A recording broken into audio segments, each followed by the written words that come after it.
विनम्र और व्यवहार कुशल व्यक्ति सफल सहज रूप से होता है। और आपको तो उसके साथ साथ एक मीठी मीठी मुस्कान भी मिली हुई है। आपके चेहरे को ये मीठी मीठी मुस्कान पूरे सदन को भी प्रसन्न रखती है। आप समझ सकते हैं कि स्पीकर का काम कितना कठिन है कि उसके लिए दोबारा जीतना मुश्किल हो जाता है, लेकिन आप जीत करके आए हैं। माननीय प्रधानमंत्री जी,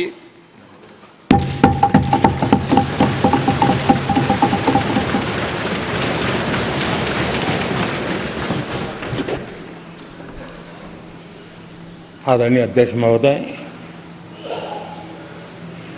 ये सदन का सौभाग्य है कि आप दूसरी बार इस आसन पर विराजमान हो रहे हैं। आपको और इस पूरे सदन को मेरी तरफ से मैं बहुत बहुत बधाई देता हूं।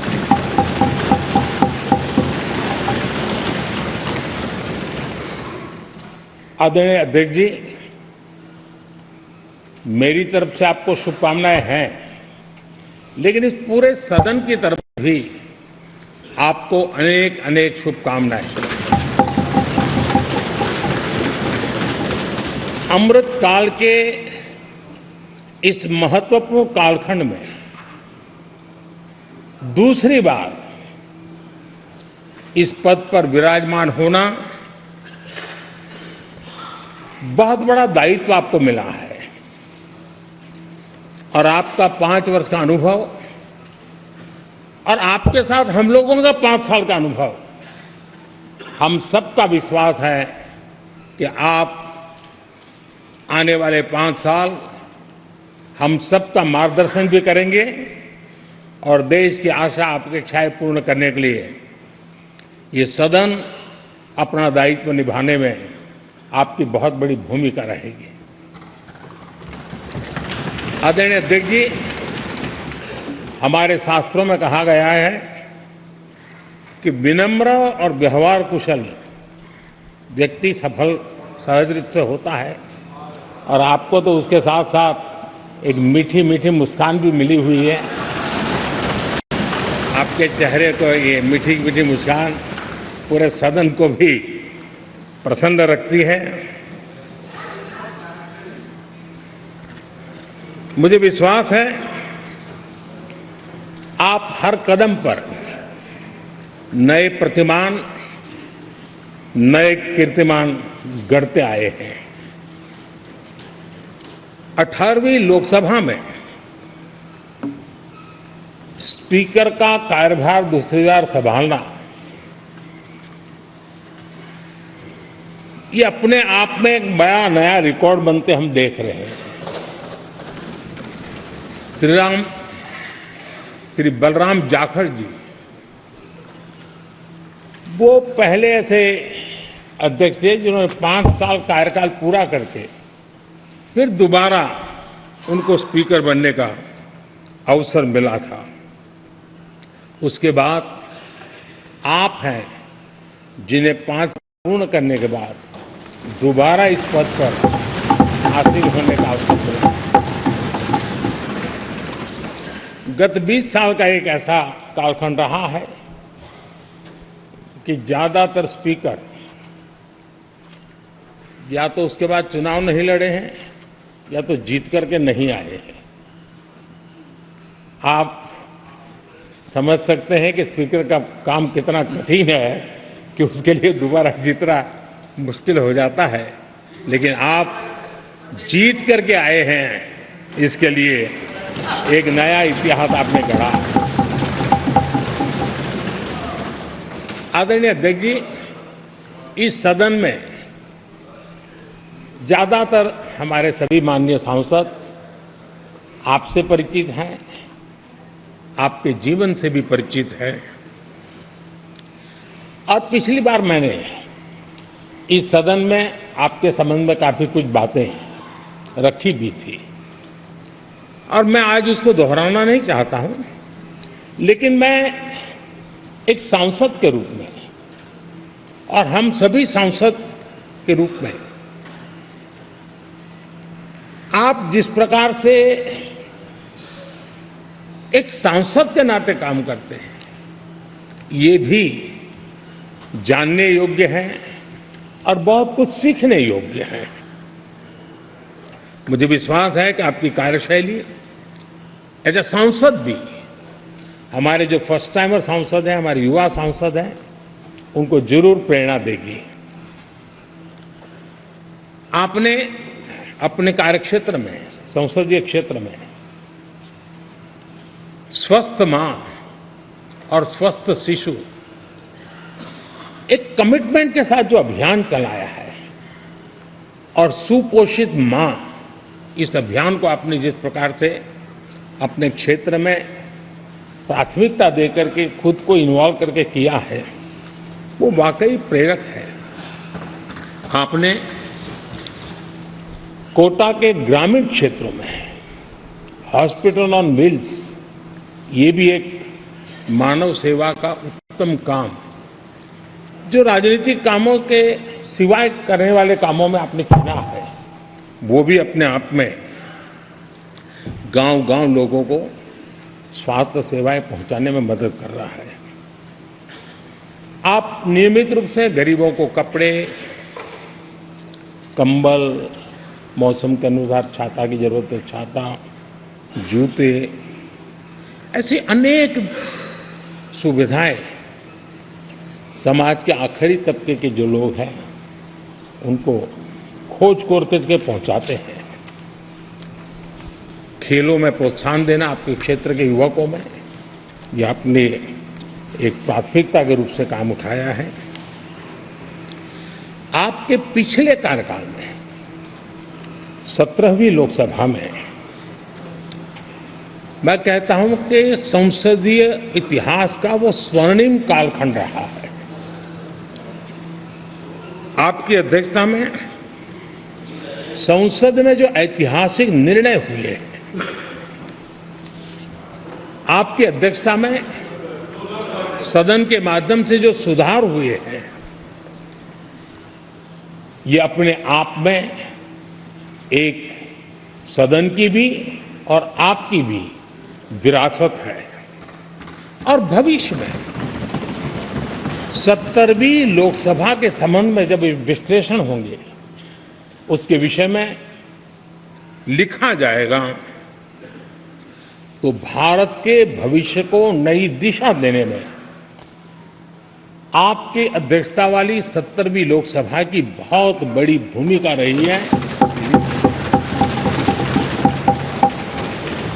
आदरणीय अध्यक्ष जी, 17वीं लोकसभा में नारी शक्ति वंदन अधिनियम 2023, जम्मू कश्मीर पुनर्गठन विधेयक, भारतीय न्याय संहिता, भारतीय साक्ष्य बिल, भारतीय नागरिक सुरक्षा संहिता, सामाजिक सुरक्षा संहिता, digital personal data protection bill, मुस्लिम महिला विवाह अधिकार संरक्षण विधेयक,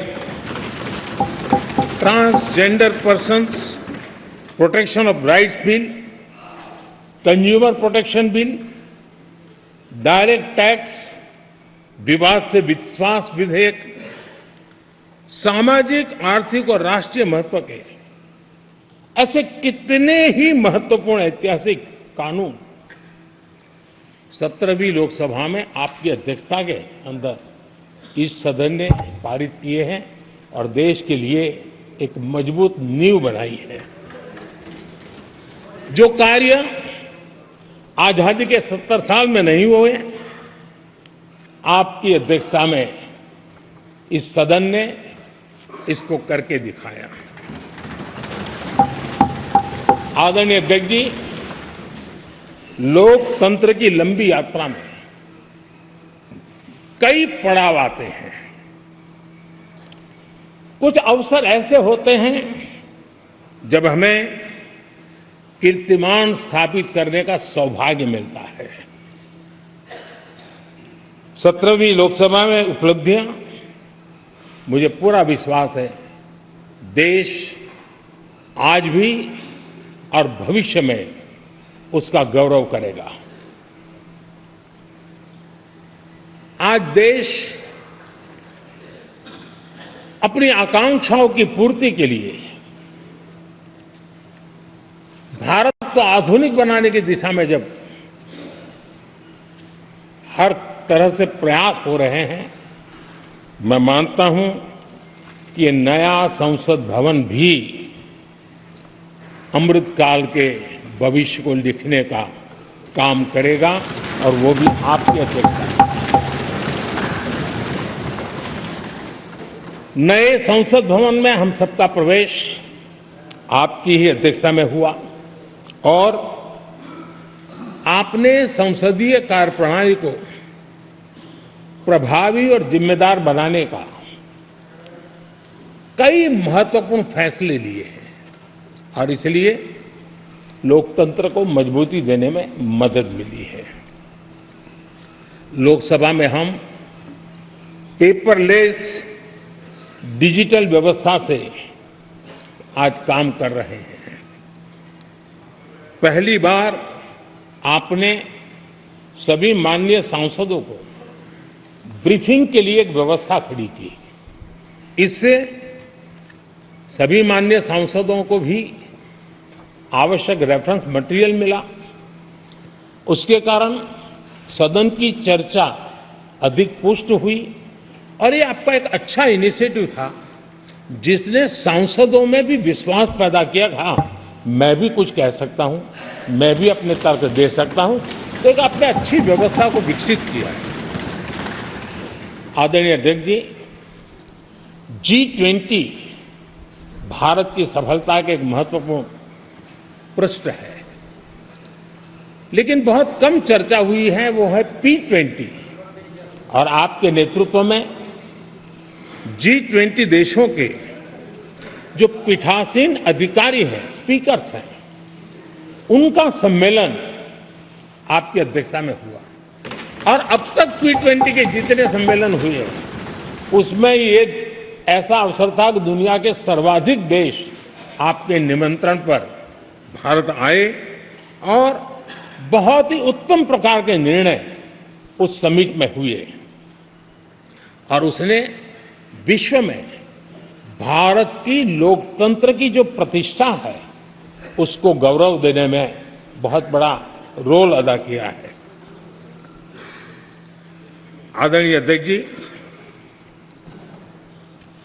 ये हमारा भवन ये सिर्फ 4 दीवारें नहीं है।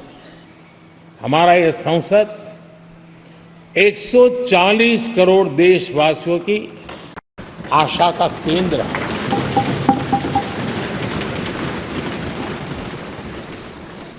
संसद की कार्यवाही, जवाबदेही और आचरण हमारे देशवासियों के मन में लोकतंत्र के प्रति जो उनकी निष्ठा है उसको और अधिक मजबूत बनाता है। आपके मार्गदर्शन में 17वीं लोकसभा उसकी प्रोडक्टिविटी 25 साल के हाईएस्ट लेवल पर 97% रही और इसके लिए सब माननीय सदस्य तो अभिनंदन के अधिकारी हैं, लेकिन आप विशेष अभिनंदन के अधिकारी हैं। कोरोना जैसे मुश्किल कालखंड में आपने हर सांसद से व्यक्तिगत फोन पर बात करके उनका हाल पूछा। कहीं किसी सांसद की बीमारी की खबर आई तो आपने सदन के अध्यक्ष के नाते व्यक्तिगत रूप से उसकी चिंता की और वो सभी दल के सांसदों से जब मुझे सुनने को मिलता था, मुझे बड़ा गर्व होता था कि जैसे आप इस सदन के परिवार के मुखिया के रूप में उस कोरोना कालखंड में भी व्यक्तिगत चिंता करते थे। कोरोना काल में भी आपने सदन का काम रुकने नहीं दिया। सांसदों ने भी आपके हर सुझाव को सर आंखों पर चढ़ाया किसी को ऊपर बैठने के लिए कहा तो वो वहां जाके बैठा, किसी को दूसरे जगह भी जाके बैठने के लिए कहा तो वो भी बैठा, लेकिन देश के काम को किसी ने रुकने नहीं दिया। लेकिन आपने ये जो फैसले किए उसका परिणाम है कि हम उस कठिन कालखंड में भी कार्य कर पाए। और एक खुशी की बात है कि कोरोना काल में सदन ने 170% प्रोडक्टिविटी, ये अपने आप में दुनिया के लिए एक बहुत बड़ी खबर है। आदरणीय अध्यक्ष जी, हम सब चाहते हैं कि सदन में आचरण, सदन के नियमों का पालन हम सब करें, और आपने बड़े सटीक तरीके से, संतुलित तरीके और कभी कभी कठोरता के साथ भी फैसले लिए हैं। मैं जानता हूं कि ऐसे निर्णय आपको पीड़ा भी देते हैं, लेकिन सदन की गरिमा और व्यक्तिगत पीड़ा के में आपने सदन की गरिमा को पसंद किया और सदन की परंपरा को बनाने का प्रयास किया। ये साहसपूर्ण काम के लिए भी आदरणीय अध्यक्ष जी, आप अभिनंदन के अधिकारी हैं। मुझे विश्वास है आदरणीय अध्यक्ष जी, आप तो सफल होने ही वाले हैं, लेकिन आपकी अध्यक्षता में यह 18वीं लोकसभा भी बहुत सफलतापूर्वक देश के नागरिकों के सपनों को पूर्ण करेगी।